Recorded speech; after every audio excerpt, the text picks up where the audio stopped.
네, 여러분 안녕하십니까? 환영해 주셔서 너무 감사하고요.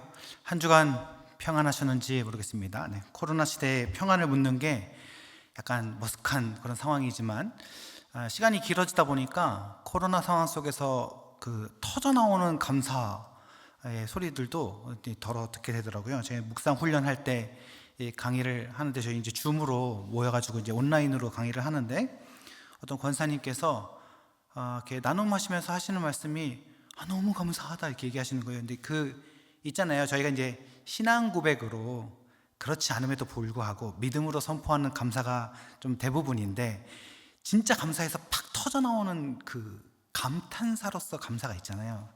팍 터뜨리시는 거예요. 너무 감사해요, 목사님. 막 이러면서 제가 지금 성대묘사를 했는데 완전 똑같습니다. 네, 너무너무 감사합니다, 목사님. 이러면서 이렇게 고백을 하시는데 아니 권사님 뭐가 그렇게 감사하세요? 했더니 코로나 시대가 돼서 너무 감사하다는 거예요. 아니 권사님 이거 너무 위험한 발언입니다.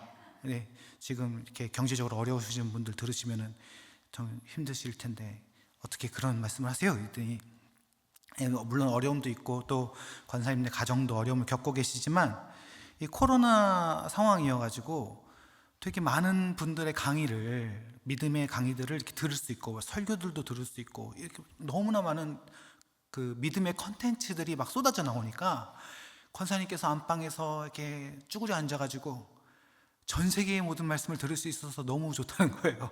그래서 그 부분이 무슨 말씀인지 알겠습니다. 그 진짜 너무 감사해 하시더라고요. 그러니까 저도 뭐 여러 가지 강의를 하는데 지구 반대편에서 한밤중에 접속하셔가지고 들으시는 목사님도 계시고 선교사님들도 계시고 그러고 보니까는 이렇게 책상에 앉아가지고 온 세계와 하나 될 수 있다는 게 얼마나 또 감사한가 또 그 고백을 또 하게 됐습니다. 그래서 저희가 이제 찾아보면 감사할 수 있는 것들이 정말 많다라는 생각들 하면서 그 감사 붙들고 또 하나님과 함께 동행하면서 버티는 것이 아닌가 생각합니다. 제가 예전에 어떤 한 교회에서 사역을 할 때 담임 목사님께서 그 교포 2세셨어요. 그래가지고 이제 한국에 들어와서 목회를 하시는데 영어를 이제 잘하시죠. 근데 그러다 보니까 이제 미국에서 뵀던 어떤 성도님이 한국에 들어오셔가지고 함께 이제 신앙생활을 하게 되니까 제가 신방을 갔습니다. 저랑 이제 목사님이랑 여자 전사님 한 분이랑 셋이서 같이 신방을 갔는데 그분이 이제 미국에서 잘하셔가지고 한국말보다는 그 영어가 더 편하신 분이었어요. 근데 또 여자 전사님도 한 2년 정도 미국에서 공부를 하고 오셨어가지고 영어를 되게 잘하시고 담임 목사님은 미국 분이시고 그러니까 미국 교포시고 그러니까 영어를 못하는 사람은 누구예요? 저밖에 없어요. 그래가지고 그 집사님하고 집사님 사모님 다 이제 영어를 다 잘하시는데 식사를 같이 하는데 저 때문에 이제 다 한국말로 하시는 거죠. 오히려 그 집사님 두 분은 영어가 더 편하시거든요. 생각도 영어로 하시는 분들인데 저 때문에 이제 다 이제 영어로 대화를 하고 있는데 식당을 갔는데 식당 주인이 왔어요. 식당 주인이 또 여기 집사님 친구분이셔가지고 이분이 또 영어를 또 잘하세요. 왜 이렇게 한국에서 영어를 잘하는 사람들이 이렇게 계신지 아무튼 그래가지고 이분도 영어가 편하신데 누구 때문에? 저 때문에 해서 일부러 다 이제 한국말로 막 하고 있는데 문제가 생겼습니다. 이 식당 주인의 아드님이 와서 인사를 한다고 왔는데 이분은 한국말을 못해요. 아예 영어만 할 수 있는 거예요. 그러니까 이 친구가 딱 오니까 그 테이블에서 갑자기 영어를 막 하기 시작했습니다. 그러니까 저는 그 안 되는 단어를 막 끌어와가지고 막 머릿속에서 저는 이제 맛있게 먹는다고 뭘 먹고 있지만 머릿속에서는 막 씨름을 막 하고 있는 거예요. 그래가지고 막 하는데 이제 못 알아들으니까 이제 정신줄 놓고 그냥 먹기 시작했습니다. 근데 문제는 뭐냐면 다 같이 웃을 때가 문제예요. 다 하고 웃는데 저만 이러고 있는 겁니다. 그래가지고 제가 그 신방이 끝나고 나서 집에 가면서 결심을 했습니다. 영어를 하리라. 그래가지고 집에 가면서 막 핸드폰으로 유료 결제 와가지고 막 몇만 원씩 하는 막 영어 어플 이런 거를 다 다운받았어요. 제가 그날. 그래가지고 그걸 열심히 막 보고 했습니다. 위대한 명언이 있죠. 작심삼일이라는 말이 있습니다. 그래가지고 3일 동안 정말 열심히 했는데 좀 어쨌든 사역도 바빠지고 이러다 보니까 조금씩 놓치고 또 매번 그 집사님을 신방 가는 건 아니니까 그래서 언젠가는 내가 영어 공부를 하리라 이러면서 그 유료 어플을 핸드폰에 넣고 계속 며칠을 지냈어요. 그래가지고 그 어플이 지금까지도 제 스마트폰에, 제 아이폰에 깔려 있습니다. 저는 지금 영어를 잘할까요? 못할까요? 네, 여러분의 믿음에 제가 맡겨드리도록 하겠습니다. 그래서 제가 그때 생각했어요.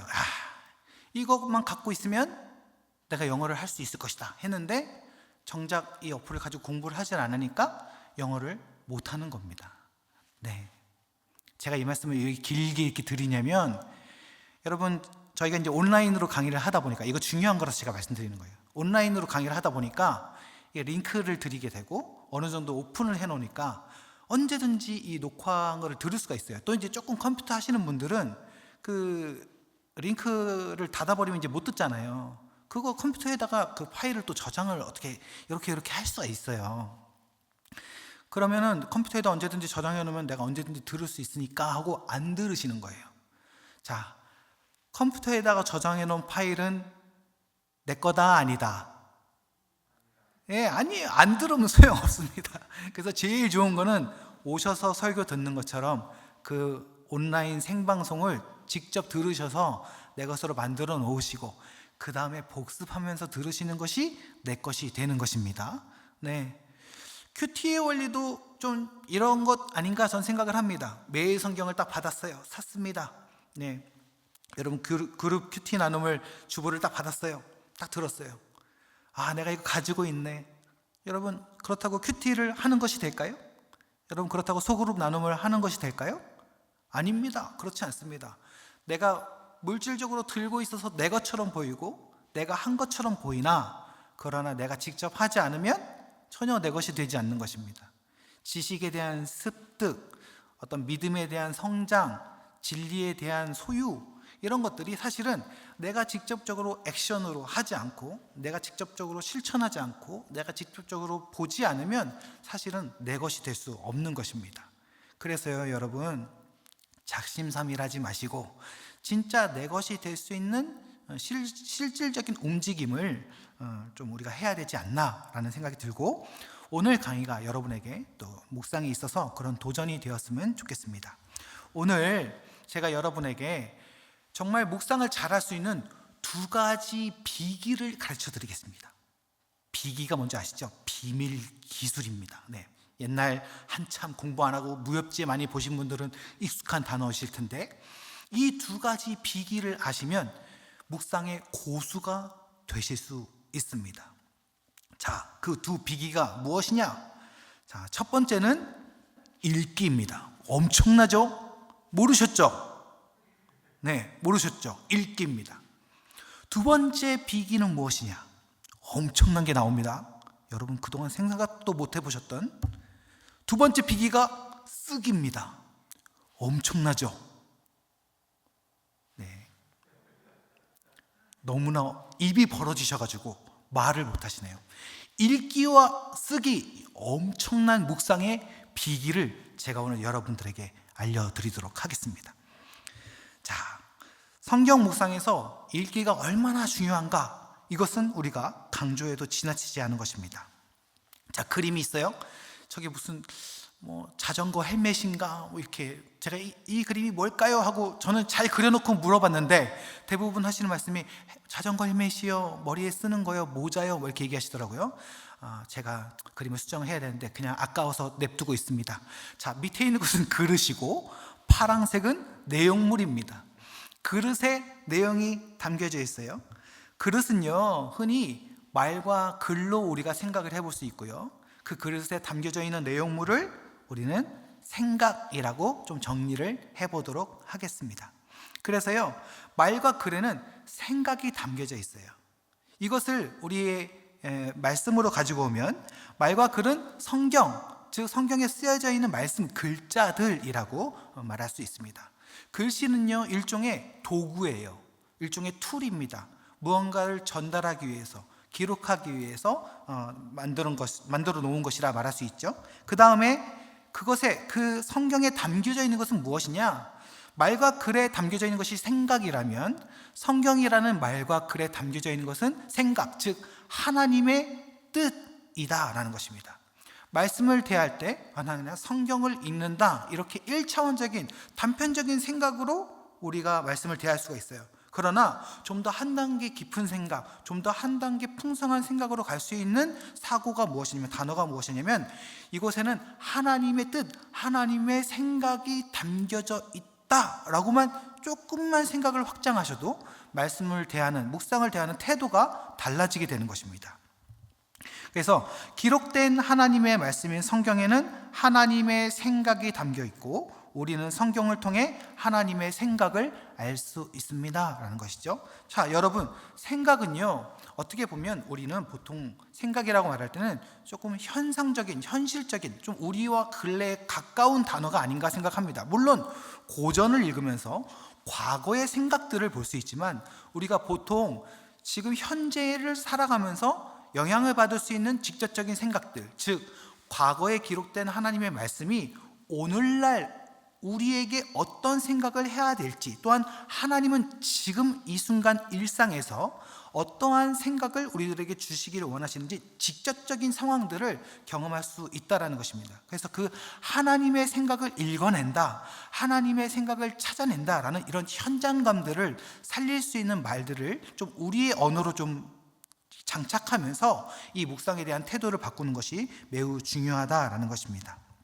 그래서 하나님의 말씀을 읽는다는 것은, 우리가 묵상을 한다는 것, 큐티를 한다는 것, 성경을 읽는다는 것, 통독한다는 것, 이런 하나님의 말씀을 읽는다는 것은 동시에 하나님의 생각을 읽어내는 것이다 라고 연결짓는 것입니다. 그래서 우리는 읽기를 할 때 그냥 무조건 읽는다, 그냥 기계처럼 읽는다라는 것이 아니라, 그 읽기를 통해서 함께 생각해 나가는, 함께 사고해 나가는 과정을 가져나가는다는 이 묵상의 순서들을 인지를 하고 시작을 하는 것입니다. 그래서요, 성경 묵상의 절반은 성경 읽기다라고 볼 수 있습니다. 저는 오히려 아이들한테는, 저희들 이제 매일 성경이 연령별로 쫙 돼 있잖아요. QTI부터 시작해서 시니어 매일 성경까지 전 연령대가 같은 말씀으로 볼 수 있도록 지금 QT 책을 발견하고 있는데요. 저학년으로 갈수록 사실은 어떠한 적용과 나눔의 포인트보다는 읽기와 쓰기 쪽으로 좀 더 포인트가 맞춰져 있습니다. 물론 그 시기에 그런 학습들을 하기도 하고요.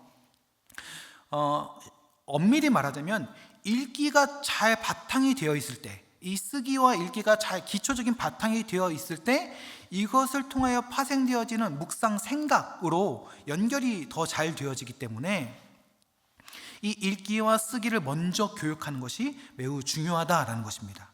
보통 성도님들이나 또 뭐 사역자분들도 가끔 그런 분들이 있습니다.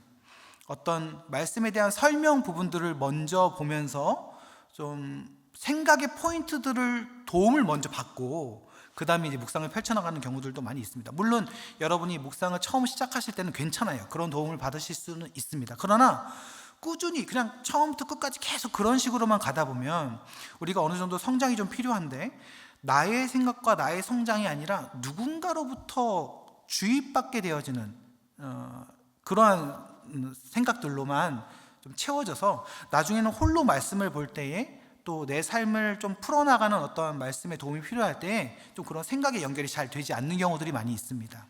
그래서 우리가 이 읽기, 스스로 읽고 스스로 써나가는 이런 과정들을 훈련하고 또 인식하면서 묵상을 진행해 나가면서 스스로 말씀을 보는 근육, 그런 것들을 좀 성장시키는 것이 좀 필요하다는 것입니다. 그래서 읽기가 성경 묵상에 있어서 가장 큰 비중이고, 어떤 한 가지를 교육해야 된다면 무엇일까 했을 때 저는 주로 읽기를 포인트로 두고 이제 교육을 합니다.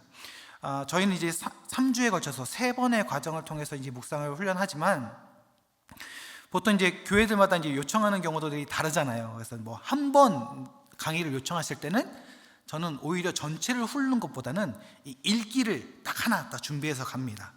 약간 도미노 같아요. 도미노가 무엇입니까? 첫 번째 그 블럭을 딱 넘어뜨리면 그 뒤가 알아서 쫙 넘어지잖아요. 그런 것처럼 저는 다른 부분들도 함께 이렇게 훈련받으면 좋지만, 도움이 많이 되시겠지만, 굳이 시간이 없을 때는 이 읽기 하나만이라도 훈련을 제대로 받으시고 좀 인지를 하시고 묵상을 시작을 하시면 이 읽기를 통해서 파생되어지는 생각과 또 적용, 그리고 이어서 나눔까지 이렇게 자연스럽게 저는 좀 연결된다고 보기 때문에 이렇게 읽기가 좀 중요하다 말씀을 드리는 것입니다.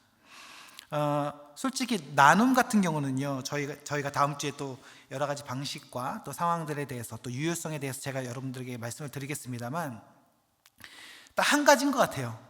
우리가 말할 거리들이 많이 생기면 나눔하게 됩니다. 그렇죠? 여러분, 자랑거리들, 막 감동받은 것들, 좋은 것들 있으면, 유용한 정보들이 있으면 어떻게 하세요? 막 나누시잖아요. 그렇죠? 막 카톡방에도 나누고, 이런 얘기가 있대, 이런 곳에 있대, 이런 할인이 있대, 막 이러면서 막 여러 가지 정보들을 막 나누십니다. 그리고 막 자랑하고 싶은 얘기, 우리 자녀들이 잘된 뭐 그런 소식들, 나에게 뭐 좋았던 것들 막 말하고 싶잖아요. 그렇죠? 그렇기 때문에 무언가 내가 어떠한 생각을 품고 어떠한 정보를 가지고 있는 것이 중요한데, 그것이 바로 이 읽기를 통해서 가능하다는 것입니다. 말씀에 대한 정보를 읽기를 통해서 받아들이고, 그리고 그것이 우리 안에서 폭발되어지고 은혜로 폭발되어지면서 이제 나눔까지 연결이 되어지는 것이죠. 그만큼 읽기는 중요하다라는 것이죠. 이 성경 묵상의 절반은 성경 읽기다라는 말이 과한 말이 아니다라는 것입니다. 자, 아까 그랬습니다. 성경 묵상은 성경 속에 담긴 하나님의 생각을 읽고 또 우리가 직접 생각하는 것이다 라고 설명을 드렸어요. 그래서요, 흔히 우리가 성경 묵상이 어려워요 라고 얘기하는 것은 사실 엄밀히 말하면 성경 읽기에 어려움을 느끼시는 것입니다. 무언가 생각한다는 것이 어렵진 않잖아요. 우리가 다 생각하면서 사니까 매일매일 어떤 상황을 접하고 사건을 접하고 또 우리의 일상들을 접하면서 우리는 여러 가지 경험과 이런 것들을 바탕으로 생각하고 삽니다. 그러니까 생각 자체가 어려운 것은 아니죠. 그러나 성경 읽기에 대한 것이, 이 생각을 뿜어내야 되는 소스들을, 이 정보들을 끌어내는 것이 어려우니까, 성경 읽기가 어려우니까 큐티가 어려워요, 성경 묵상이 어려워요 라고 얘기를 한다는 것이죠. 저희가 이제 보편적으로 좀 살펴보고 물어보니까, 또 큐티를 어려워하시는 분들을 보니까 이 읽기가 어려워서, 정보를 끌어내는 것이 어려워서 힘들어 하더라라는 결론을 얻어내게 된 것입니다.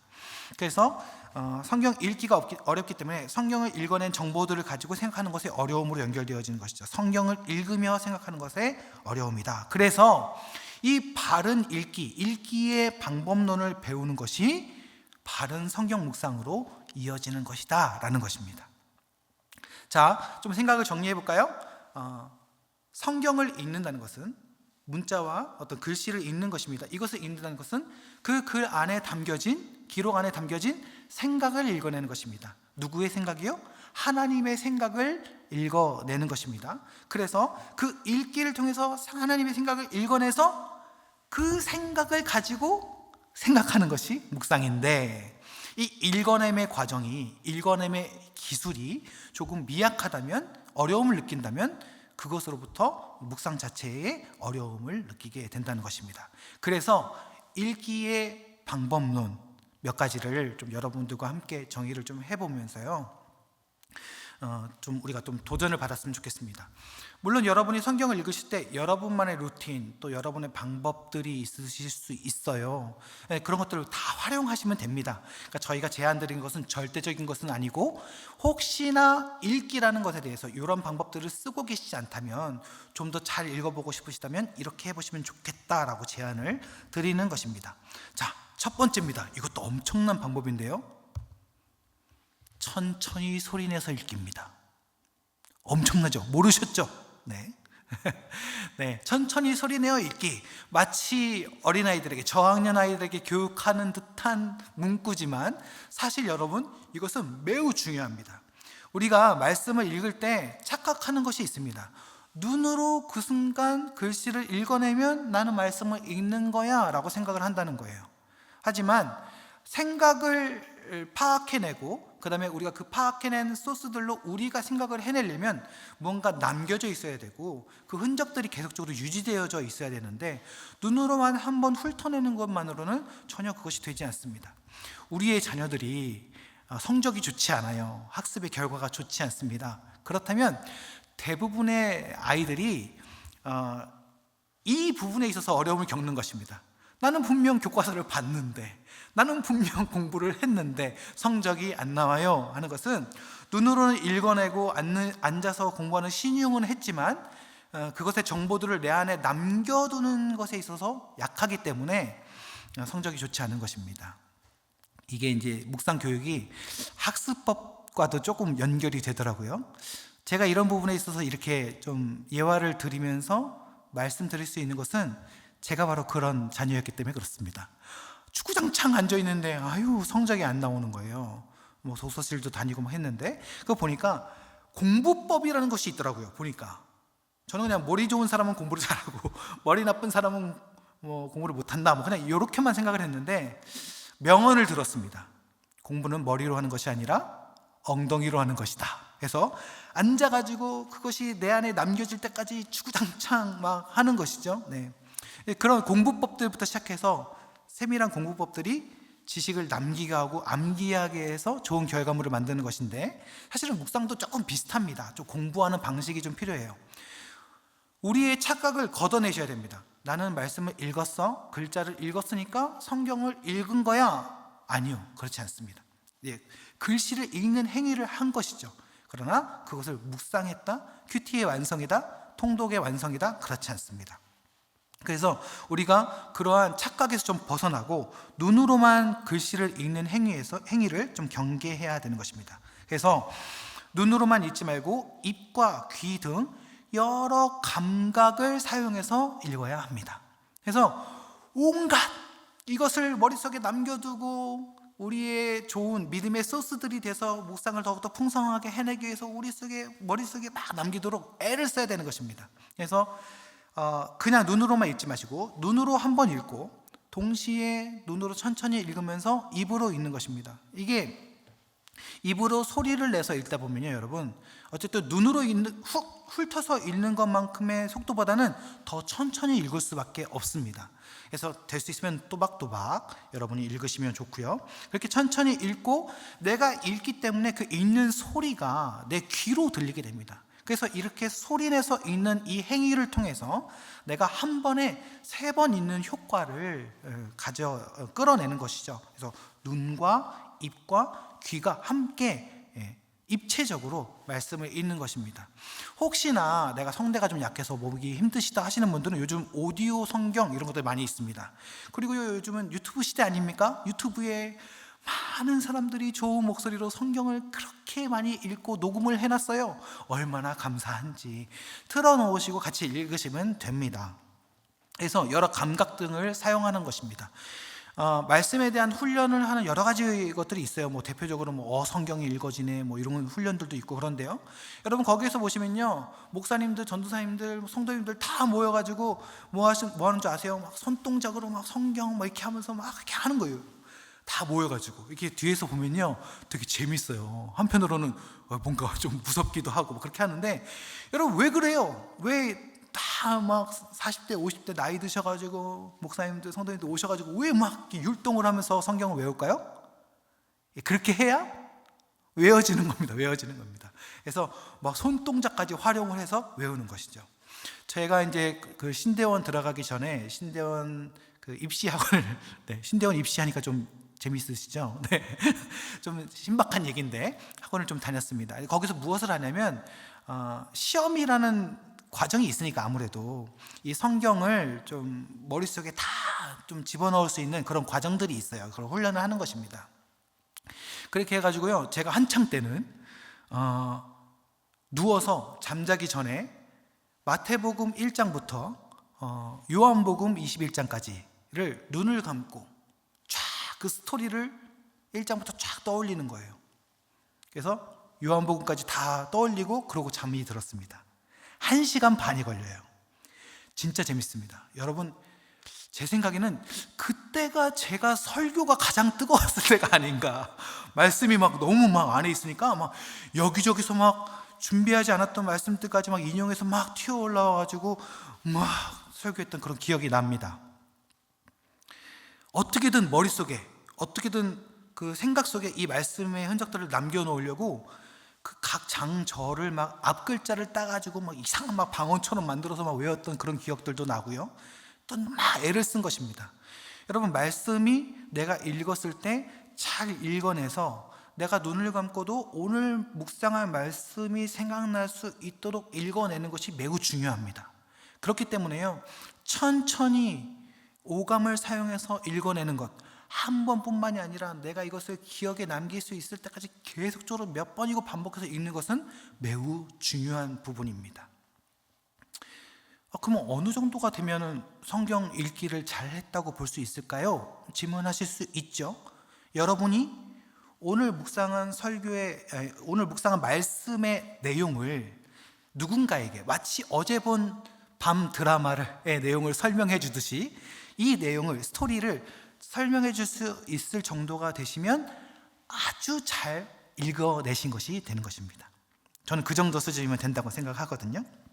그래서 눈으로만 읽지 말고 입과 귀 등 여러 감각을 사용하시고 속도를 늦추고 천천히 소리를 내어 읽어보시면 됩니다.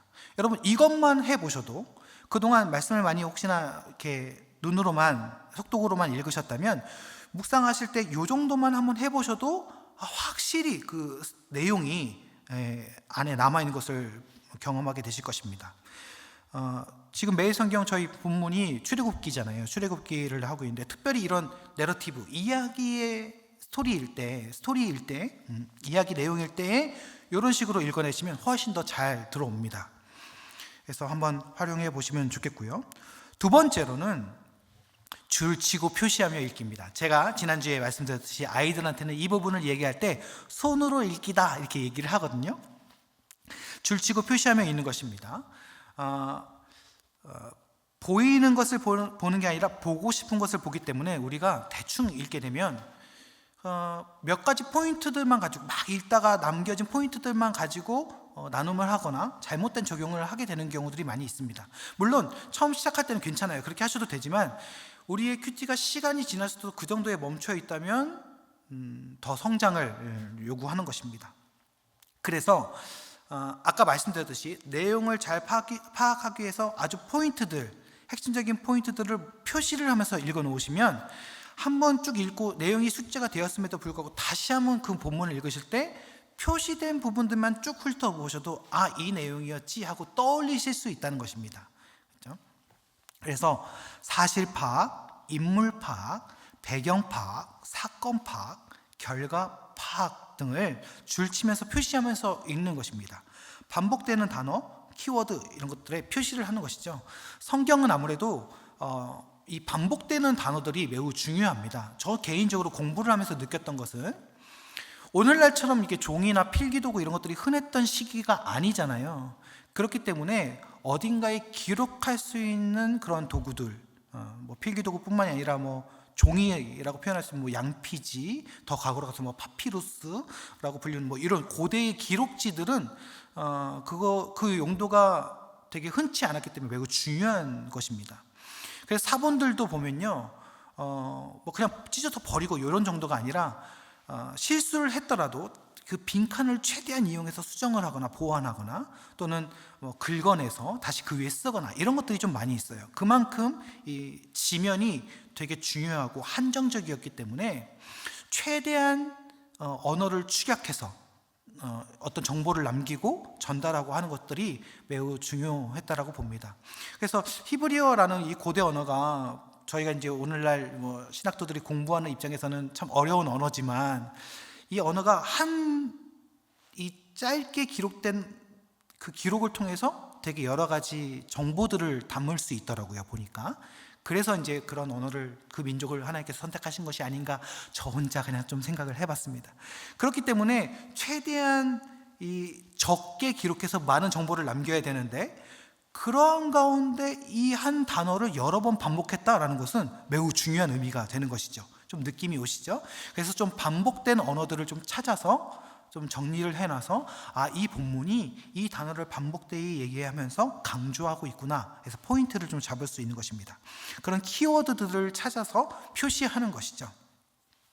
저는 주로 이제 자녀들한테 교육을 할 때는, 아이들한테 교육할 때는 제가 묵상하는 포인트 4가지를 가르쳐 줍니다. 그래서 사람, 장소, 배경이죠. 그 다음에 시간, 그리고 접속사, 뭐 그러므로 뭐 이런 접속사 있잖아요. 그래서 이런 것들을 주로 표시를 해라. 그래서 그 각각 한 가지 한 가지들을 찾으면서 표시하는 것을 마치 좀 무슨 퀴즈, 퍼즐 풀듯이 하면서 그때그때마다 본문을 읽으면 인물을 찾으면서 표시를 하면서 본문을 한번 읽고, 또 그 다음에 장소를 찾으면서도 그렇고요, 시간, 접속사, 또 반복되는 단어들, 더 추가적으로 등등등을 표시를 하면서 한 번씩 더 읽게 되는 것이죠. 그러니까 본문 전체를 한번 인지하기 위해서 천천히 소리내서 한번 읽었다고 치면 그 다음부터 이 4가지, 5가지를 하면서 또 천천히 소리내면서 읽으니까 벌써 이 과정만을 통해서라도 소리내면서 읽기를 벌써 6, 7번을 하게 되는 것입니다. 그렇기 때문에 이 정도만 돼도 본문이 확실히 우리 안으로 쫙 인식해서 들어올 수 있게 되는 것이죠. 제가 좀 부족합니다만, 좀 여러분 지금 멀리 있어서 좀 자세히 안 보이실 수도 있는데, 저는 이제 그 큐티 본문을 이렇게 디지털화 시켜가지고 아이패드, 이 패드에서 이렇게 직접 쓰면서 활용을 하고 있습니다. 그래서 보니까 이렇게 색깔 펜들을 활용할 수 있더라고요. 보시면 뭐 위에 인물들, 특별히 인물들도 제가 색깔을 좀 따로 표시를 해가지고 했어요. 그래서 앞에는 주요 외적인 인물들, 역사적인 기록들 표시를 하고, 뭐 밑에는 뭐 성경적인 인물들, 뭐 주요 내용들 해가지고 파란색으로 표시하고, 하나님은 뭐 초록색으로 표시하고, 뭐 이런 식입니다. 이렇게 표시를 하고, 또 중요 표현들을 표시를 해서 이렇게 화살표 같은 것으로 연결을 해서 어떤 이렇게 한눈에 딱 볼 수 있도록 해놓은 거예요. 그러니까 이렇게 해놓으니까 처음부터 끝까지 무슨 내용이었지 하고 글씨를 다시 읽지 않더라도 요약해놓고 표시해놓은 저런 표시들만 보더라도 오늘 내용이 이런 내용이었지 하고 인지할 수 있다는 것입니다. 이렇게 해서 보니까 하루를 지내면서 아침에 큐티를 했다면 오후에 잠깐만 오늘 본문이 세세한 것이 무엇이 있었지 하고 다시 한번 큐티책을 탁 펼쳐보면 이 표시만 딱 보더라도 바로 탁 내용이 딱 들어오는 거예요. 바로 딱 떠올릴 수 있고, 또 이 그림, 선 이런 표시들은 글씨보다도 생각보다도 우리 머릿속에 좀 오래 남아있거든요. 그렇기 때문에 이렇게 표시했었지라는 것들만 떠올릴 수 있더라도 오늘 내가 본문을 어떻게 묵상했었구나, 이런 것들이 좀 더 현실적으로 좀 실질적으로 좀 다가올 수가 있어서 묵상하고 적용하는 데 더 도움이 되실 수 있는 것입니다. 그 다음에 3번째가 무엇이냐면 질문하고 기록하면서 읽는 것입니다. 그래서 우리가 생각을 하려면, 뭔가 깊이 있게 생각을 끌어내려면 어떤 질문을 던지는 것이 되게 중요합니다. 그래서 이 질문을 계속적으로 만들어내는 것이 중요한데요, 여러분이 읽기를 잘하셨다면 이게 아무래도 고어고 좀 어렵게 성경이 쓰여져 있기 때문에 우리가 여러 모양으로 질문이 생기지 않을 수가 없습니다. 네. 그래서 심지어는 우리가 그냥 아는 단어더라도 사전적인 의미는 무엇일까? 내가 지금 그냥 내가 살아가면서 인지하고 있는 이 단어의 이해와 글씨로 기록되어져서 모든 사람들이 보편적으로 읽혀지는 책 속에서 좀 보편적인 해석은 어떤 것인가, 좀 사전적인 해석은 무엇인가를 좀 찾아보는 것은 또 다른 부분이기 때문에 안다고 해서 넘어가지 마시고 한 번쯤은 좀 많이 반복되는 단어 정도는 사전적으로 한번 검색을 해보시면 또 생각하는데, 묵상하는데 더 도움이 되고 질문하는데 도움이 됩니다. 그런 것들을 계속 질문처럼 던지시는 거예요. 그래서 새롭게 발견한 사실을 메모하면서 읽으시는 것입니다. 약간 쓰기랑 좀 연결이 되어지죠. 그 다음에 본문에 댓글을 달아보십시오. 줄거리를 2-3문장으로 요약해 보십시오. 그러니까 쓰기는 결국에는 어떠한 생각하면서, 그러니까 질문하면서 읽어내는 것, 묵상하면서 읽어내는 것과 연결이 되어지기 때문에 사실은 제가 비기로서 이 읽기와 쓰기를 따로 말씀을 드렸습니다만 함께 가는 한 가지 기술이다 볼 수 있는 것입니다. 그래서 여러분 질문을 계속 하시는 거예요. 이건 뭐지? 왜 이렇게 말씀하셨지? 왜 갑자기 예수님 동문서답 하시는 것 같지? 연결성은 무엇이지? 이런 신학적인 질문부터 시작해서 아까 제가 말씀드렸던 본문을 읽어내는 단어적인 어떤 간단한 그런 질문들까지 여러분들이 계속 이런 질문을 던지시면서 묵상을 해 나가시면 본문의 내용들을 좀 더 잘 파악하실 수 있는 것입니다. 그래서 이렇게 질문하며 기록하며 읽기입니다. 그러니까 입으로 읽기, 그러니까 소리 내면서 천천히 읽어내는 것, 그 다음에 여러분 손으로 읽기 쓰면서 여러분 표시하시면서 읽어내는 것, 그 다음에 여러분 좀 더 풍성한 생각을 위해서 여러분 스스로 질문하면서 읽어내는 것입니다. 제가 여기서 좀 팁을 하나 드리면, 제가 아이들 사역할 때도 그렇고 뭐 계속 교회 사역하면서 좀 성경 퀴즈 대회 이런 것들을 좀 많이 했었는데, 그렇다면 퀴즈를 만들어야 되잖아요. 그래서 뭐 요한복음을 뭐 범위로 정했다 이러면 요한복음 1장부터 21장까지의 계속적으로 그런 문제를 만들어내야 되니까, 그러다 보니까 자연스럽게 쭉 성경을 읽어내면서 이 성경에 있는 내용이 답이 돼야 되니까 이것이 답이 되도록 질문을 제가 만들어내는 거예요. 그렇죠? 그러다 보니까 이 성경 구조에 대한 파악이 되게 완벽하게 되더라고요. 그래서 그때부터 제가 조금 성경을 좀 잘 읽고 싶어 하시는 분들한테 팁으로 드리는 것이 무엇이냐면, 성경 퀴즈를 만들면서 말씀을 좀 읽어보시면 도움이 됩니다. 이것이 이제 질문하면서 읽는 것이죠.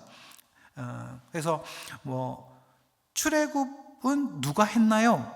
뭐 이렇게 질문을 만든다고 치면 답은 모세가 되는 것입니다. 물론 뭐 좀 더 신학적으로 뭐 하나님이 하셨습니다 뭐 이렇게 할 수 있지만 성경 내용상 그렇습니다. 그러니까 이런 식으로 그 안에 있는 내용이 파악이 되도록 답이 나오게 질문을 던지시면 좀 더 깊이 있게 말씀을 읽어내실 수가 있고, 그 내용을 파악하시는 데 훨씬 더 도움이 되실 것 같습니다. 그래서 성경 퀴즈를 만들면서 성경 읽기, 이렇게도 한번 해보시면 재미가 있으실 것 같습니다.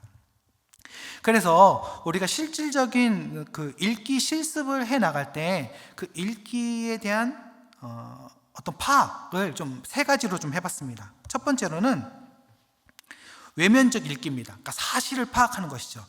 아까 어떻게 보면 천천히 읽기 또는 손으로 읽어내는 것, 표시하면서 읽는 것이 이런 외면적 읽기다라고 보실 수 있습니다.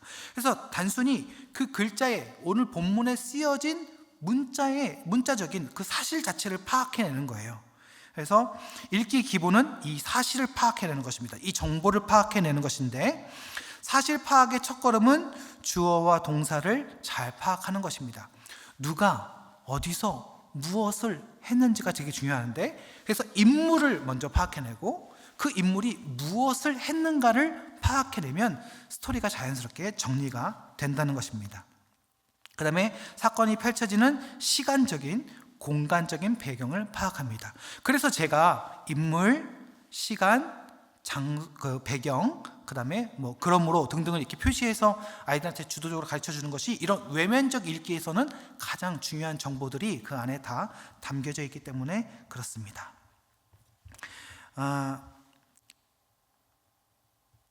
제가 이제 집에 딱 가면 제 아내가 계십니다.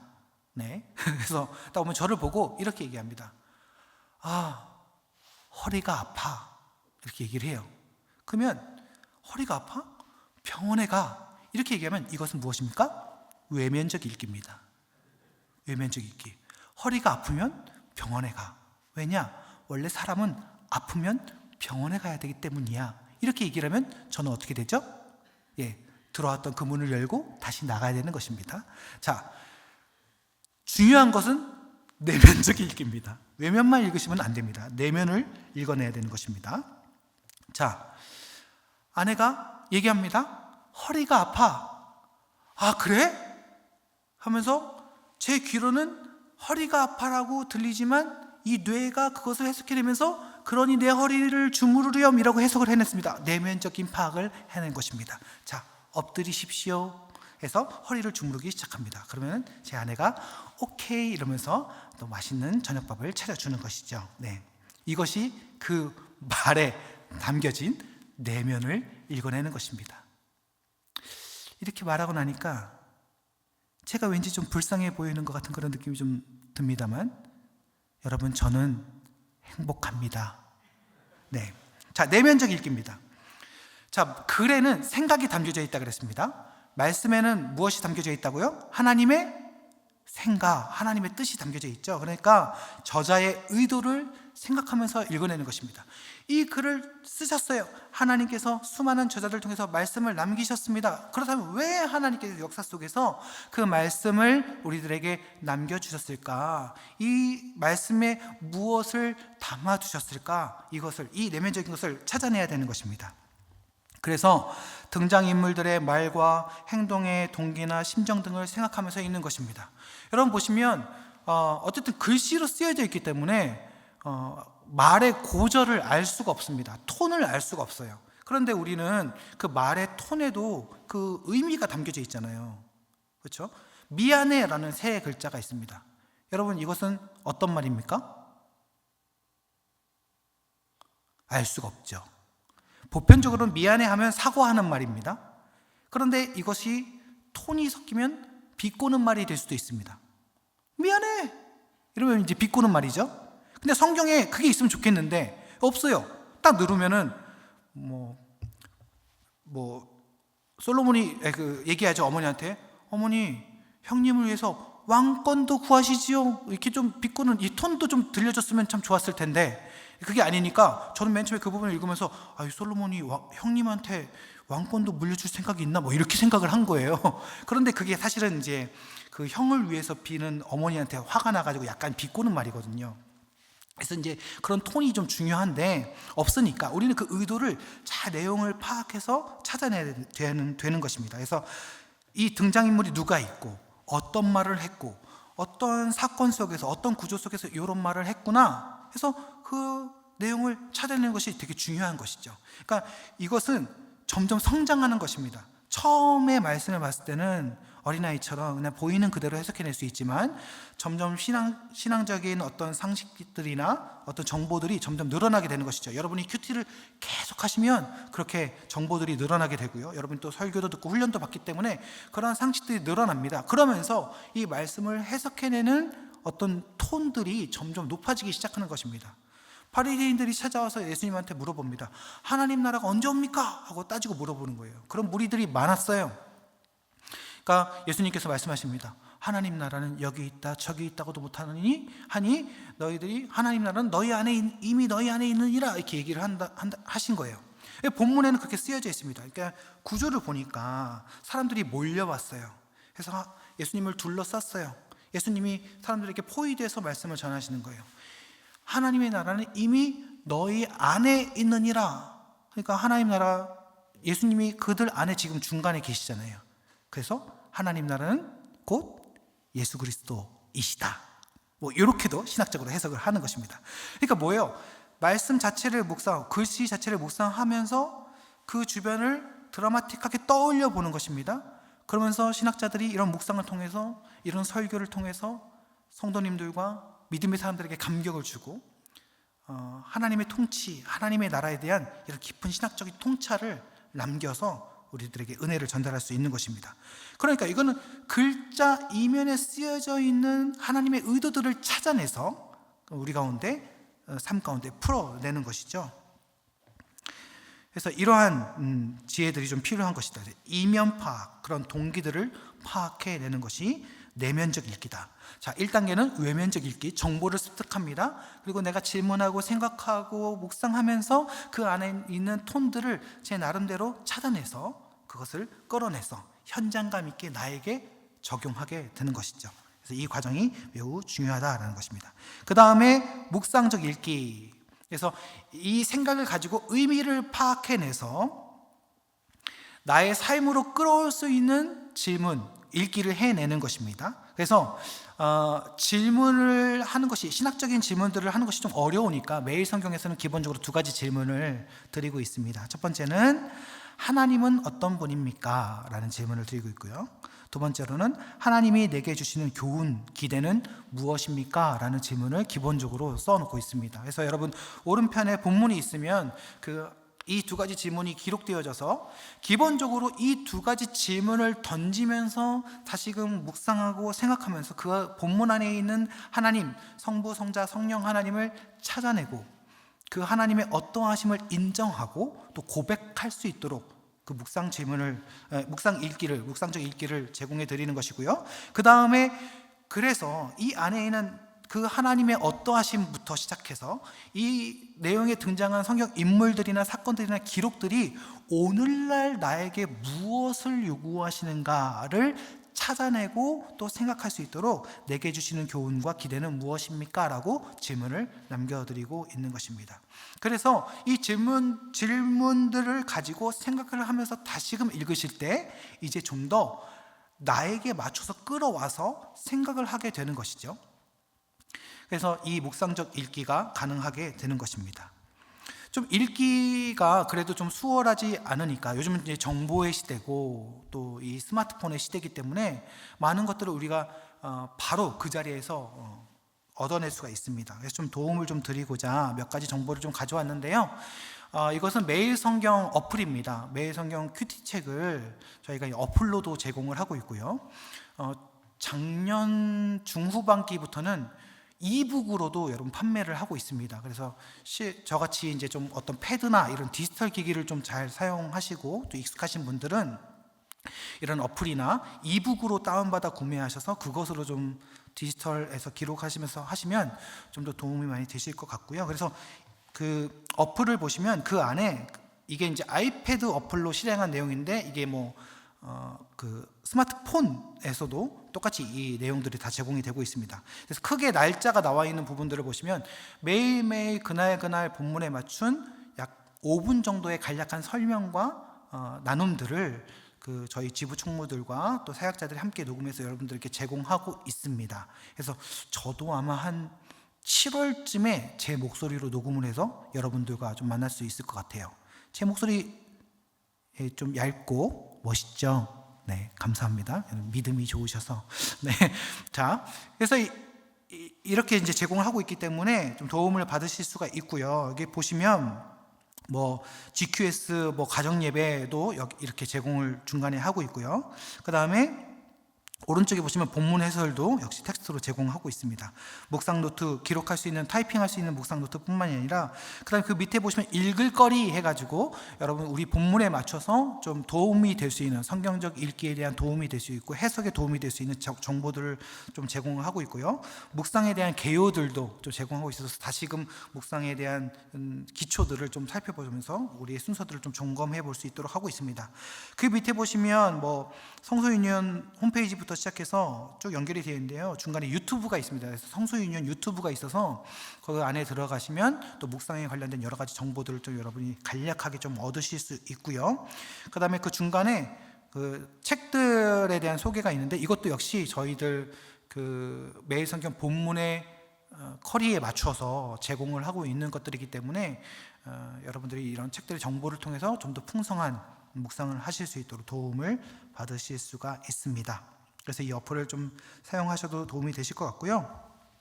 제가 개인적으로 말씀을 묵상하고 또 연구할 때 사용하는 어플들인데요. 그냥 소개를 드리는 것입니다. 그래서 성경은 제가 많은 성경을 써봤는데 이 갓피플 성경으로 좀 정착을 했습니다. 여기에 제공하는 번역본들도 여러 가지가 있고 기본적인 개역개정 성경은 제공하고 있지만 나머지 좀 번역본 성경들은 추가로 구매를 하셔야 됩니다. 하지만 생각보다 가격이 저렴하기 때문에 여러분이 충분히 한 2만 원 정도 성경 한 권 사신다고 생각하시면 그 안에 있는 정보들은 다 유료로 다운받아서 쓰실 수 있고 심지어는 오디오 성경도 제공하고 있기 때문에 또 속도도 조절할 수 있고 하셔서 여러분이 통독하시거나 묵상하실 때 충분히 도움을 받으실 수 있습니다. 참고로 저 PPL 아닙니다. 다 제가 산 거기 때문에 네, 전혀 저는 갓피플과 상관이 없습니다. 네, 아는 제가 일하고 있긴 합니다만 전혀 저랑 상관없습니다. 자, 그 다음에 바이블 25라는 무료 어플입니다. 이거는 무료 어플이고 무료 어플이기 때문에 중간에 랜덤으로 광고가 좀 있습니다.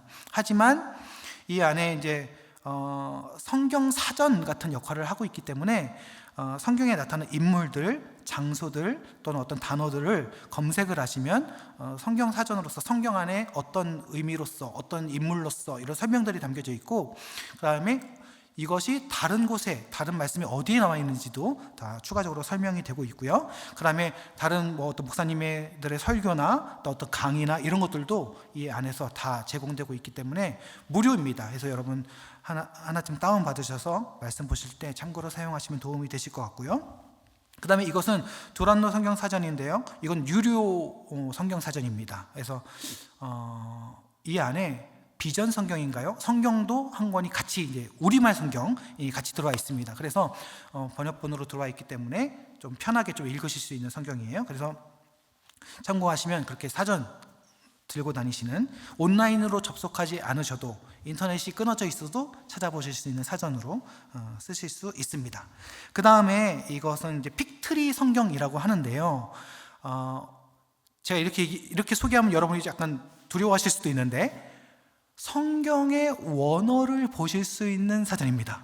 아이고, 그 목사님만 보시면 되지, 굳이 우리까지 볼 거 있나요? 근데 여러분 궁금하지 않으세요? 뭐 사랑이라는 단어가 있으면 이게 원래 성경에는 어떤 의미의 사랑이었을까? 이런 식의 이제 질문을 우리가 좀 던지실 수가 있어요. 큐티를 많이 하시다 보면. 그러면 너무 감사하게도 개역개정 성경이 먼저 나와 있고요. 그 각 요절마다 끝에 링크 표시가 있는데 그걸 누르시면 우리 한글 성경 밑에 그 단어들 밑에 원어가 어떤 단어인지가 나와 있습니다. 근데 그거 읽으실 필요 없어요. 네.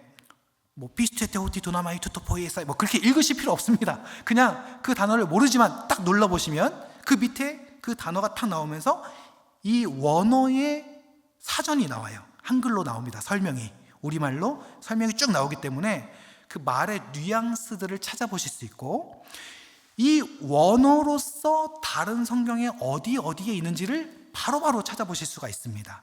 그래서 이 단어가 다른 요절에서는 또 우리말로 또 다른 이런 말로 번역이 됐구나, 이렇게 찾아보실 수가 있는 거예요. 지난주 토요일날 저희가 그 잠언 산책 강의를 신학교 교수님을 통해서 들었는데, 저희가 이렇게 주로 이게 모시고 교수님들 모시고 가끔씩 모여서 하는 산책들이 있거든요. 그래서 아주 양질의 강의를 들으실 수 있는데, 잠언을 강의하시면서 지혜, 슬기, 지식 이런 말들은 사실은 우리말로 다르게 번역되어져 있지만 전체적인 잠언적 의미로 봤을 때는 한 개의 단어로 보시면 됩니다, 이렇게 설명을 해 주시더라고요. 이런 의미들을 우리가 원어들을 이렇게 찾아보면서 해석해 볼 수 있기 때문에 여러분이 혹시나 좀 더 많이 생각하고 싶고 좀 더 깊이 있게 하나님의 말씀들을 좀 파보시고 싶으시다면 이 픽트리 성경을 좀 활용해 보시면 좋겠습니다.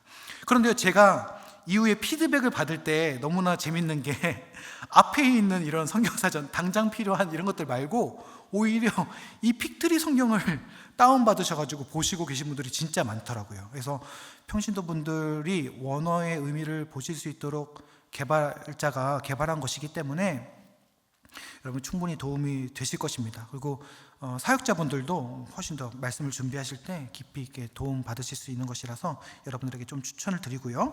그 다음에 이제 이 기독교 교리 어플은 이것도 무료입니다. 근데 이게 약간 장로교 중심이라서 죄송합니다. 제가 바탕이 장로교라서. 네, 장로교 바탕의 여러 교리들에 대한 내용도 되게 많이 있거든요. 뭐 스코틀랜드 신앙고백서부터 시작해서 여러 교리서들이 많이 있습니다, 역사 속에서. 그래서 그런 것들을 한글로 번역하고, 제가 참 좋은 것은 무엇이냐면 여러분들에게 좀 소개시켜 드리고 싶은 이유는 그 내용들의 근거가 되는 말씀들이 표시가 되어 있어요. 그래서 바로 성경을 찾아보지 않더라도 거기서 누르면 바로 그 지면에서 그 말씀을 읽어보실 수 있도록 연결되어져 있기 때문에 어떤 교리적인 어떤 뭐 그런 것들을 떠나서 어떤 신앙적인 표현이 어떤 말씀을 근거로 해서 어떻게 표현되어지고 있는가 참고로 하시면 좀 도움이 되실 것 같습니다. 그래서 이 정도로 제가 좀 참고를 하고 있는데, 뭐 한 가지 정도로만 좀 더 확장해서 시작을 하셔도 도움이 되실 거라 생각해서 이렇게 정보를 좀 제공해 드리고요. 그 다음에 적용을 하실 때 오늘날 현재의 문제들을 우리가 어떻게 풀어가야 될 것인가, 큰 이슈들이 있잖아요. 뭐 요즘 들어서 뭐 동성애 이슈라든지 또는 신학적인 문제도 뭐 보수적인 신학들은 우리가 좀 괜찮게 보지만 어떤 자유주의 신학 같은 경우에는 우리가 좀 어려움을 느끼는 그런 해석들도 많이 있는데 어떻게 대해야 되는 것인지, 이런 등등의 여러 가지 주제들, 또 요즘 뭐 사회에서 이슈가 되고 있는 뭐 페미니즘의 문제라든지 이런 많은 이슈들에 대해서 우리가 어떻게 정리해 보면 좋을까라고 생각을 하실 때 여러분 팟캐스트에 들어가시면 뭐 팟빵이라는 사이트, 뭐 팟캐스트, 아이폰을 쓰시면 팟캐스트 이런 어플에 들어가셔서 검색을 해보시면 코람데오와 떠드는 사람들을 섞은 떠람데오라는 그 팟캐스트가 있습니다. 네, 4명의 패널이 각자 심도 있게 준비해서 이런 이슈들에 대해서 또는 뭐 우리 일상의 아주 뭐 소소한 것들에 대해서 방송을 했어요. 말씀을 가지고. 그래서 약간 B급 감성에 편하게 들으실 수 있는, 예능처럼 재미있게 들으실 수 있는 그런 발제들이 있는데, 그렇다고 해서 그 내용이 가볍냐? 그렇지 않습니다. 열심히 참 준비를 하고 있고, 그 4분의 패널이 다 저희 지인들이에요. 네, 제가 지인들이라서 소개시켜 드리는 것도 있지만 사실 처음부터 이들이 시작했을 때 기독교의 순위에 있을 정도로, 기독교 팟캐스트의 순위에 있을 정도로, 그 위에는 뭐 법륜 스님하고 신천지 방송들밖에 없고요. 그러니까 거의 기독교 방송의 1위라고 볼 수 있습니다. 네, 종교 방송의 1위라고 볼 수 있는데 매우 좀 훌륭한 그런 방송입니다. 그래서 제가 그 지인들이라서가 아니라 그들이 어떻게 준비했는지를 제가 지인이기 때문에 보잖아요. 정말 제가 뭐 박사학위 받냐 이러면서 막 뭐라고 할 정도로 정말 열심히 준비했던 방송들이기 때문에 여러분이 한번 참고해 보시면, 저는 이슈들이 있어요. 제목에 있으니까 찾아보시면서 도움을 좀 받아보실 수 있을 것 같고요. 성소유니온에서도 네, 그 팟캐스트 방송이 있습니다. 그래서 성소유니온에서 SU 저희가 이렇게 쓰고 있는데, 그래서 수라고 발음해서 수토리라고 방송이 있습니다. 성소유니온 스토리 팟캐스트 방송을 또 들어주시면 또 본문에 저희에 맞게 또 짤막하게 재미있게 그 본문의 내용들을 이 편집자들이 어떻게 편집하고 준비를 했는지 좀 들으실 수 있기 때문에 또 큐티에 대한 소스들을 받으실 수 있습니다. 여러분, 이런 매체들을 통해서 여러분의 큐티를 좀 더 풍성하게 만들 수 있기 때문에 한번 활용해 보시면 도움이 되실 것 같아서 이렇게 제공해 드리고 있습니다. 자, 그 다음에 쓰기입니다. 쓰기. 자, 읽기를 하면서 사실 표시를 한다는 것 자체도 이미 쓰기죠. 그렇기 때문에 읽기와 쓰기는 사실 같이 병행해 가는 것입니다. 자, 생각을 표현하는 말과 글이라고 했습니다. 자, 말과 글에는 생각이 담겨져 있으니까 반대로 얘기하자면 우리가 어떤 생각이 있다면 그것을 표현할 수 있는 것이죠. 그것이 말과 글이 되는 것이죠. 읽기가 말과 글에 담긴 생각을 알아내는 것이라면 쓰기란 생각을 말과 글로 담아내는 것입니다. 쓴다는 것은 곧 생각하는 것이며 글쓰기는 곧 생각쓰기입니다. 필사를 하지 않는 이상 무언가를 기록했을 때 우리 안에서 자연스럽게 사고가 될 수밖에 없거든요. 그래서 기록하는 것은 매우 중요한 습관이 되는 것입니다. 성경을 읽으면서 묵상한 내용, 생각을 말과 글로 표현할 때 우리의 생각은 훨씬 더 정리되고 선명해집니다. 여러분, 쓰기는 하나님의 사역의 방법이세요. 그래서 쓰기가 중요합니다. 하나님 스스로가 기록하시는 하나님이셨습니다. 신명기 9장 9절부터 10절까지인데요. 그때 내가 돌판들 곧 여호와께서 너희와 세우신 언약의 돌판들을 받으려고 산에 올라가서 40주 40야를 산에 머물며 떡도 먹지 아니하고 물도 마시지 아니하였더니 여호와께서 두 돌판을 내게 주셨나니 그 돌판의 글은 하나님이 손으로 기록하신 것이요 너희의 총회 날에 여호와께서 산상불 가운데서 너희에게 이르신 모든 말씀이니라. 하나님이 직접 손으로 기록하셔서 말씀을 주셨다라는 것입니다. 하나님의 주된 사역 중에 하나가 기록하시는 것. 하나님도 쓰셨는데 우리도 써야죠. 네. 하나님도 우리에게 기억되기 위해서, 정보를 남겨주시기 위해서 쓰는 방식을 사용하셨어요. 자, 그렇다면 또한 하나님은 기록하게 하시는 하나님이시다라는 것입니다. 신명기 6장 6절부터 9절입니다. 오늘 내가 내게 명하는 이 말씀을 너는 마음에 새기고 네 자녀에게 부지런히 가르치며 집에 앉았을 때든지 길을 갈 때든지 누워있을 때든지 일어날 때든지 이 말씀을 강론할 것이며 너는 또 그것을 네 손목에 매어 기호를 삼으며 내 미간에 붙여 표로 삼고 또 내 집 문설주와 바깥문에 기록할지니라.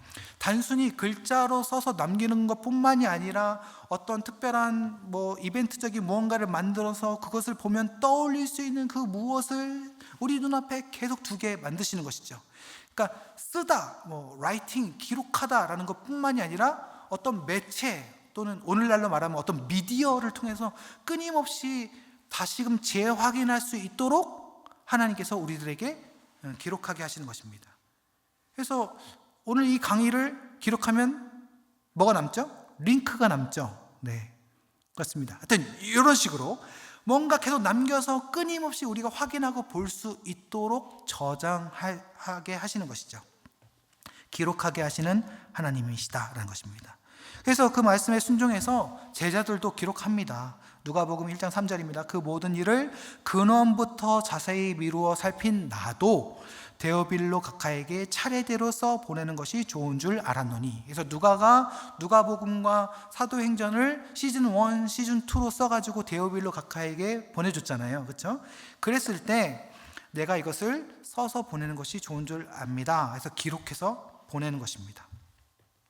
모든 일을 근원부터 자세히 미루어 연구하고 자료를 수집하고 확인하고 그냥 막 생각나는 대로 쓴 것이 아니라 이렇게 치밀한 과정을 통해서 말씀을 기록했다는 것을 이야기하고 있죠. 그 다음에 요한복음 20장 31절입니다.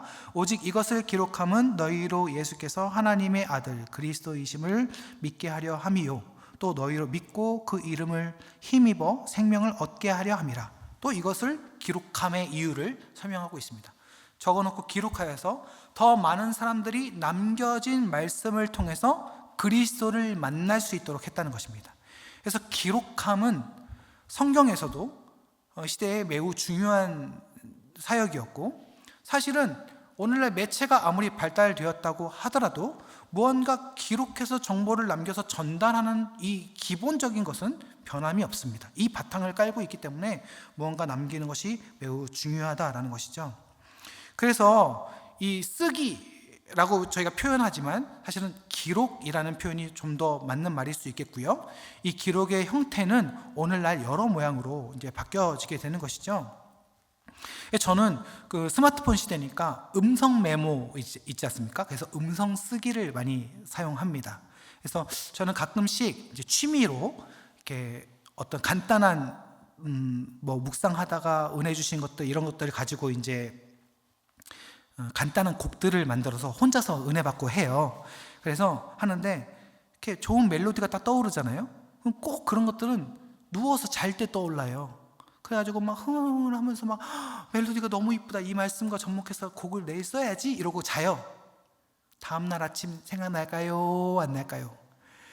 환장하겠어요. 그냥 속불 터져가지고 아무리 생각해도 그게 내 머릿속에서 나온 건데 왜 기억이 안 나는 거예요. 네? 눈으로 읽는 것과 똑같습니다. 그냥 날아가 버린 거예요. 그래서 어떻게 하느냐, 벌떡 일어나가지고 네, 음성 메모를 켜가지고 여기서 이제 녹음을 하는 겁니다. 그러고 있으면 제 아내가 옆에서 뭐라 그러죠? 미쳤구나. 네, 그렇습니다. 좀 더 이제 막 좀 좋은 글들 남기는 것들을 또 좋아하니까 이제 아무래도 목회자다 보니까 이제 그 글을 좀 써야 되는데, 설교를 준비하다가 다 자려고 누웠는데 기가 막힌 문장이 떠오른 거예요. 이야, 내일 새벽 설교 때 이거 딱 얘기하면 그냥 와, 불이 떨어지겠구나, 뭐 이런 막 은혜의 문장이 딱 생각이 나는데 내일 아침에 설교 때 꼭 해야지 하고 자요. 다음날 새벽에 일어났습니다. 생각이 날까요? 안 날까요? 속불이 터집니다. 생각이 안 나요. 그래가지고 꼬여가지고 설교가 그냥 다 망쳤어요. 네. 그래서 어떡합니까? 자다가도 꿈에 무슨 문장이 생각이 났어요. 벌떡 일어나가지고 막 저장을 막 하는 것입니다. 그러면 제 아내가 또 자다가 깨서 저를 보면서 뭐라 그럴까요?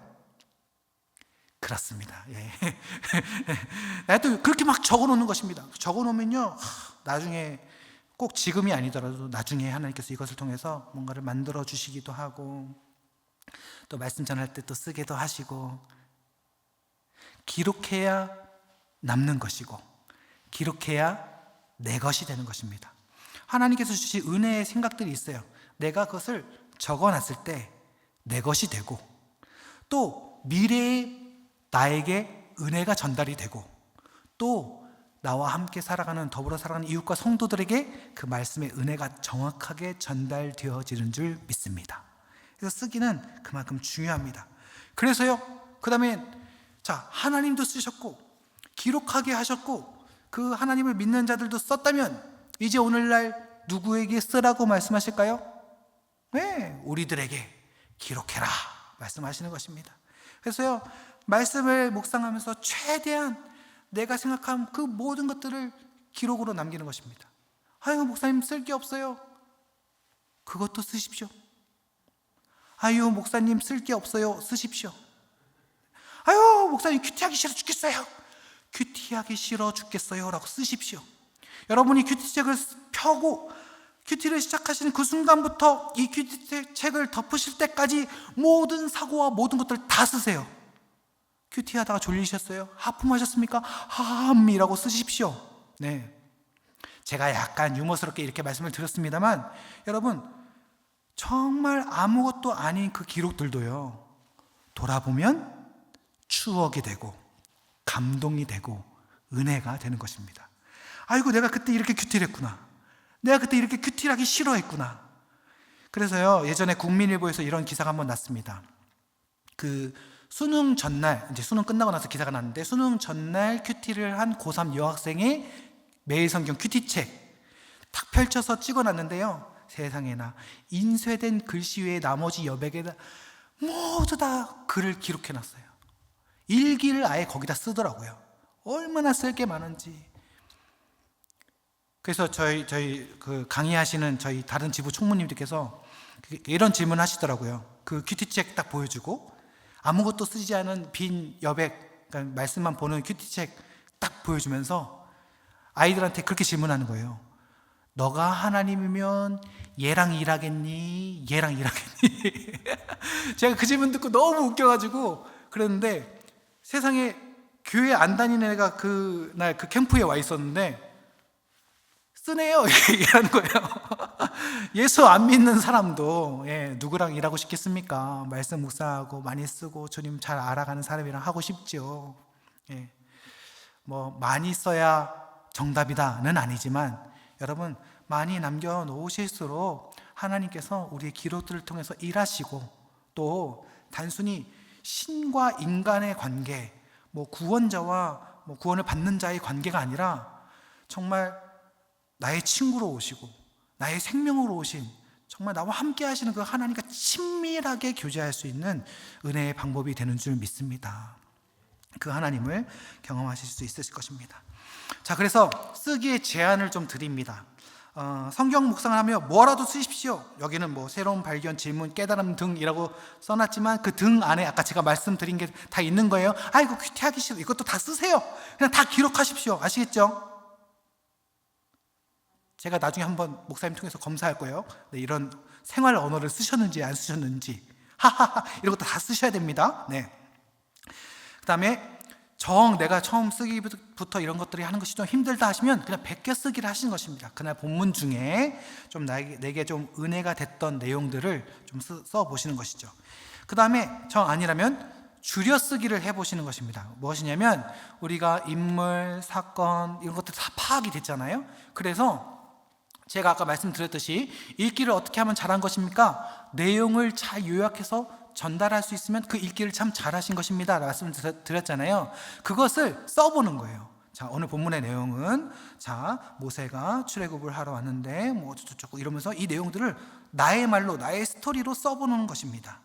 그 다음에 바꿔쓰기입니다. 바꿔쓰기는 자기 말로 바꿔서 써보는 것입니다. 물론 이것이 줄여쓰기랑 조금 연결이 되어질 수도 있는데요, 그게 아니라 좀 우리의 생활 언어로 좀 바꿔서 해보는 거예요. 이 성경의 내용을 축약하는 것뿐만이 아니라 우리 스타일로 좀 바꿔서 이야기를 해보는 것이고, 어떤 단어, 행동들을 오늘날 이것을 우리 요즘 언어로 바꾸면 무엇이 있을까 이러면서 좀 표시를 해보는 것입니다. 그러니까 요즘 현대어로 번역된 성경들이 되게 많이 있잖아요. 우리가 지금 개역 개정 성경을 보고 있습니다. 개역 한글을 보고 있다가 개정되어서 개역 개정을 지금 보고 있는데, 보면 뭐 쉬운 성경, 우리말 성경, 그 다음에 새 번역, 공동 번역 등 여러 가지 오늘의 언어로 좀 번역되어져 있는 성경들이 많이 있습니다. 아까 보여드렸던 성경 어플들에서도 구매하셔서 보실 수 있거든요. 이런 것들로 성경을 좀 비교 분석해서 보시면서 조금 우리말로 좀 쉽게 언어로 좀 바꿔서 써보시면 도움이 많이 되실 것 같습니다. 그 다음에 최종적으로는 기도 쓰기를 하는 거예요. 즉, 말씀의 내용을 이해하고 그리고 그것을 묵상해서 어떤 적용점들을 찾아냈어요. 그렇다면 이 묵상한 말씀과 내가 생각하고 사고한 과정과 적용한 내용들을 가지고 이제 기도문을 작성하는 것입니다. 저희가 큐티 훈련을 할 때 처음에 이 기도문 작성하기를 하거든요. 단순히 하나님 아버지 감사합니다 이렇게 시작해서 그냥 평범한 이제 우리의 어떤 관용어가 되어버린 그런 뻔한 말들 말고 이 본문의 내용 그리고 나의 생각의 내용들을 담아서 나만의 기도문을 만들면 이것만으로도 충분히 여러분 그 한 페이지 다 메꾸실 수 있습니다. 그래서 말씀드렸다시피 매일 성경의 오른편에 쓰시기 편할 수 있도록 그 장소를 바꿔서 이 페이지를 바꿔서 기록된 것도 많이 쓰시라고 그렇게 한 것이죠. 그래서 처음부터 끝까지 다 이제 기록해 보시면 도움이 되실 것입니다. 네, 그래서 이런 쓰기들 좀 해보시면 좋겠고 또 여러분 쓰다 보면 또 아이디어들이 또 많이 나오실 거예요. 네, 그런 아이디어들을 공유하시면서 같이 이런 쓰기를 많이 해보시면 좋겠습니다. 그래서 저희가 두 가지 질문을 기본적으로 제공해드리고 있다고 말씀을 드렸잖아요. 그래서 하나님은 어떤 분입니까? 라는 것을 어떻게 쓸 것인가 이 내용을 좀 정리를 좀 해드리면 하나님에 대한 직접적인 언급들을 찾는 것입니다. 그러니까 삼위일체 하나님, 성부, 성자, 성령 하나님 뭐 두 분 다 나오실 수 있고 두 분 다 거론될 수 있고 뭐 한 분만 거론될 수 있고 세 분 다 거론될 수 있고 본문의 내용에 따라서 그 하나님에 대해서 정리를 하는 것입니다. 그래서 하나님, 예수님, 성령님께서 하신 일, 사역들을 정리해 보는 것, 하나님 자신의 성품 또는 자신의 표현들을 적어보는 것, 뭐 하나님의 약속과 명령, 저자나 등장인물들의 하나님에 대한 고백 등 이런 하나님은 어떤 분이시다. 오늘 본문에서 하나님은 심판하시는 하나님이셔, 하나님 공의 하나님이셔, 하나님은 사랑의 하나님이셔, 하나님은 나를 이해하시는 하나님이셔. 이렇게 그런 하나님을 찾아내서 그 하나님에 대해서 기록하고 써보는 것입니다. 그 다음에 하나님에 대한 간접적인 숨은 언급들을 찾는 것입니다. 이것은 조금 난이도가 좀 높은데요.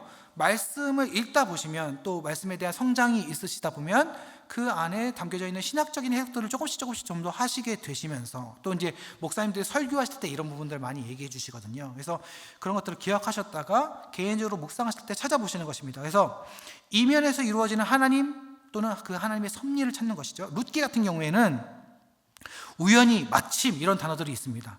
우연히 보아스의 밭에 가서 일하게 됐고 룻이 마침 그때 보아스가 룻을 보게 되고 이런 식으로 뭔가 하나님 없이 자연스럽게 이루어지는 것처럼 뭐 마치 복권 받았네 잘 됐네 하는 것처럼 자연스럽게 벌어진 것처럼 표현하고 있지만 우리가 룻기의 전체적인 맥락도 그렇고 그 성경의 전체적인 맥락 속에서 하나님께서 섭리하시고 일하시는 것들을 볼 때 특히 룻기는 이러한 마침 우연히 이런 것들이 결국에 마지막에 있는 그 족보를 통해서 이제 해소가 되어지거든요. 하나님께서 이것을 이렇게 꾸준히 이끌어 가셨구나 이런 것들이 해소가 되어지는데 이 우연히와 마침 속에 하나님께서 일하고 계시는구나라고 이면의 하나님을 찾아내는 것입니다.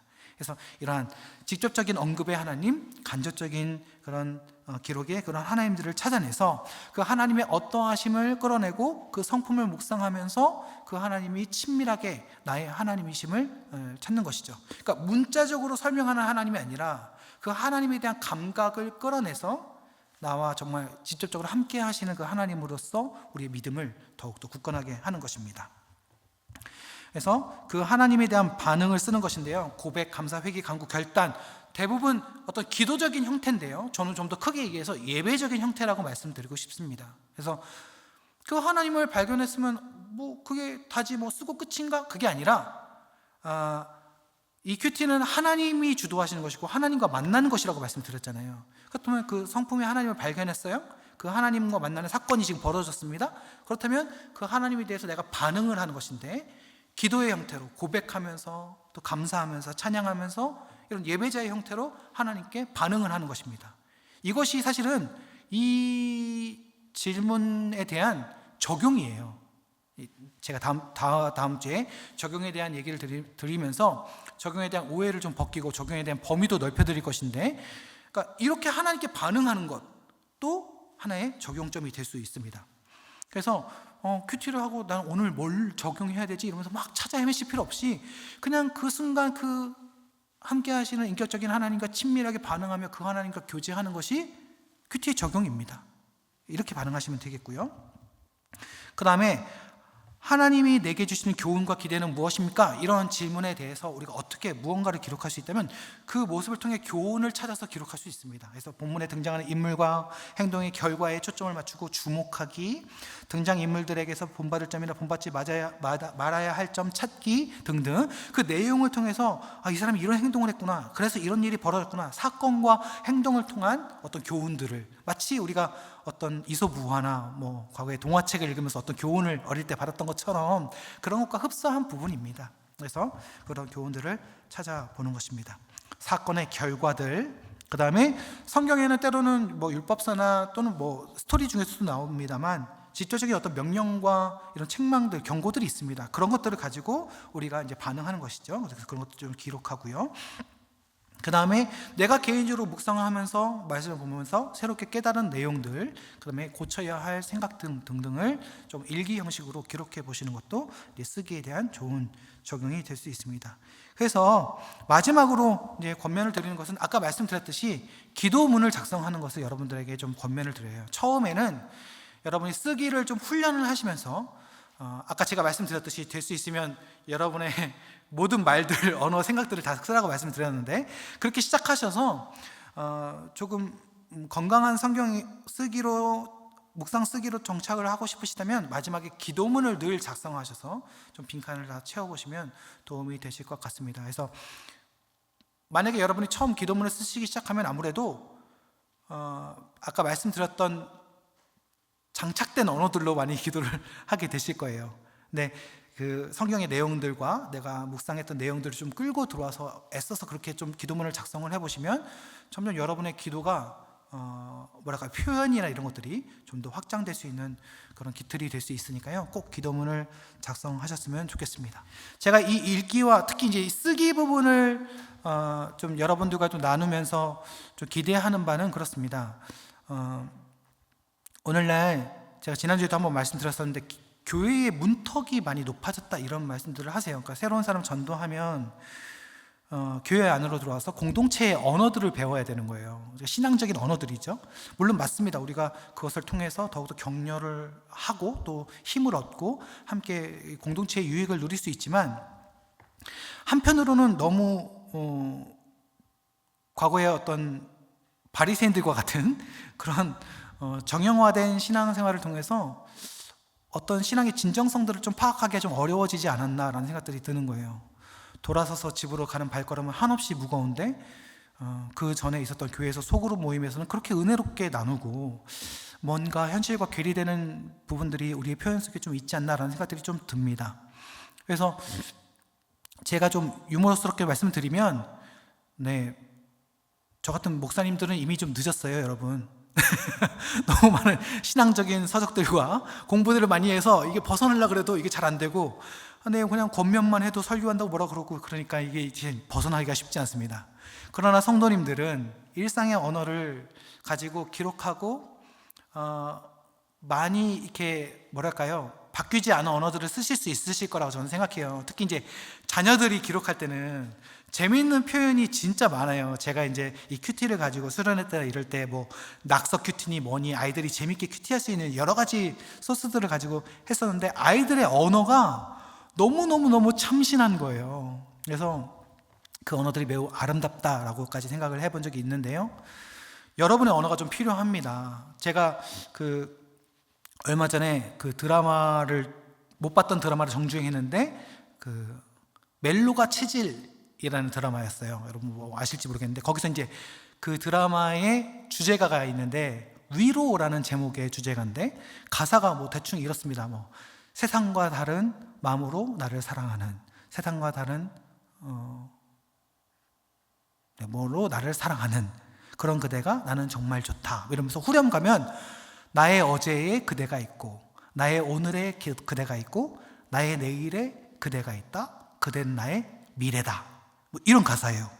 저는요 이 노래를 듣는데 어머 감동이 되는 거예요. 드라마에서 그대는 딴 그대지만 이 가사를 보니까 영원전부터 함께 하시고 앞으로도 함께 하시는 한 번도 나를 떠나신 적이 없는 그런 하나님이 딱 묵상이 되는 거예요. 나의 어제에 주님이 있고 나의 오늘에 주님이 계시고 나의 내일에 주님이 계시다. 주님은 나의 미래다. 나의 모든 것이다. 너무 가사가 이쁘지 않습니까? 그래서 우리가 너무 막 또 신앙적인 언어, 물론 은혜가 되지만 조금은 우리의 복음이 좀 밖으로도 좀 펼쳐나가고 세상 사람들과 함께 나눌 수 있는 정말 은혜의 진리들이 이 안에 있는데 이것들을 좀 편하게 나눌 수 있는 그런 언어들이 좀 필요하겠다라는 생각들을 좀 하고, 사실은 이 이슈는 되게 많은 사역 기관들이라든지 선교지에서도 많이 이야기되어지는 그런 이슈입니다. 그래서 저는 이런 것들이 묵상을 하는 우리 성도님들 통해서 또 오늘날의 우리들을 통해서 좀 많이 만들어질 수 있다고 생각해요. 그래서 여러분의 쓰기, 여러분의 적용 이런 것들이 너무너무나 중요합니다. 그래서 여러분이 묵상하실 때 하나님의 생각을 발견해내고 과거에 기록되어졌던 그 말을 통하여서 하나님의 생각을 발견하였다면 이제 우리가 오늘날 성경 같은 역할을 해서 우리의 삶과 우리의 적용과 우리의 언어와 우리의 글들이, 우리의 묵상이 이 세상의 진리를 전하는 그런 은혜의 통로가 되어지는, 그래서 나의 묵상과 나의 큐티가 이런 역할을 하는구나 의미를 회복하셔서 이 시대의 묵상을 통하여서 읽기와 쓰기 이 비기를 통하여서 이 시대의 귀한 사역에 쓰임을 받는 은혜의 성도님들이 되시기를 주님의 이름으로 간절히 축원합니다. 네, 제가 기도하고 마치도록 하겠습니다. 주님 감사합니다. 주님, 누구나 다 알고 있는 것이지만 하지 않으면 아무런 소용이 없습니다. 주님, 읽기와 쓰기의 이 간단한 기술이지만 그러나 말씀을 묵상하면서 읽어내고 기록하면서 하나님의 마음을 깨닫게 하여 주시옵소서. 그리하여 우리의 삶이 그 하나님의 마음, 하나님의 뜻이, 하나님의 생각이 마음껏 일하시며 역사하시는 장이 되게 하여 주시고 묵상하는 우리의 삶이 우리 주님과 동행하는 삶이 될 수 있도록 주님 인도하여 주시옵소서. 함께 하신 주님을 찬양하며 우리의 구주이신 예수 그리스도의 이름으로 간절히 기도드립니다. 아멘.